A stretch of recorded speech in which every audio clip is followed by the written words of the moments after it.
মুঘল স্থাপত্য রীতির এক অনন্য নিদর্শন হচ্ছে করটিয়ার এই কেন্দ্রীয় জামে মসজিদটি। এটি করটিয়া জমিদার বাড়ির পূর্ব তরফের একদম পাশেই অবস্থিত।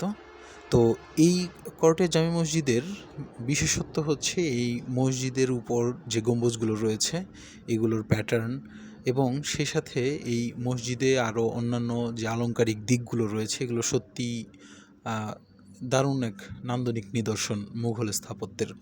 তো আমরা এই মসজিদটিতে গিয়ে যা দেখতে পেয়েছি যে মসজিদটির যে মূল যে কাঠামোটুকু, এই কাঠামোটি তিনটি অংশে বিভক্ত। পশ্চিম অংশে উপরে তিনটি গম্বুজ রয়েছে এবং তার মাঝামাঝি যে অংশটি রয়েছে এর উপর রয়েছে পাঁচটি গম্বুজ, অর্থাৎ এই মোট আটটি গম্বুজই এই মসজিদের মূল স্ট্রাকচারটির উপর রয়েছে।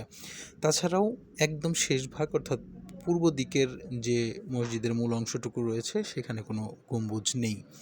এরপর থেকেই বাকি যে অংশটুকুতে নতুন যে স্ট্রাকচার বা নতুন যে স্থাপনার মতো অংশগুলো ফাউন্ডেশন করে তৈরি করা হচ্ছে, এই অংশটিতে পূর্বে আসলে এখানে কিছুই ছিল না, ফাঁকা এবং বিস্তীর্ণ বেশ বড় খানিক অংশ এখানে ফাঁকা ছিল, যেটা দেখতে বেশ ভালো লাগতো। চারদিকে দেয়াল ঘেরা এবং বসার ব্যবস্থাও ছিল, ঠিক এরকম যেমনটি দেখতে পাচ্ছেন, এরকম পুরো অংশটি ফাঁকা ছিল। এই মসজিদটির নির্মাণ কাজ শুরু হয়েছিল 1871 সালে এবং শেষ হয় 1892 সালের দিকে। তৎকালীন জমিদার ওয়াজেদ আলী খান পন্নী চাঁদ মিয়া এই মসজিদের প্রতিষ্ঠাতা। সাম্প্রতিক সময়ে মসজিদটির এই অংশগুলো নির্মাণ করা হয়েছে। তো এগুলোতে মুসল্লির ধারণ ক্ষমতা আগের চেয়ে অনেক বেড়েছে, যার কারণেই আসলে এই নতুন অংশগুলো তৈরি করা, যাতে মুসল্লিরা আরও ভালোভাবে তাদের নামাজ আদায় করতে পারেন।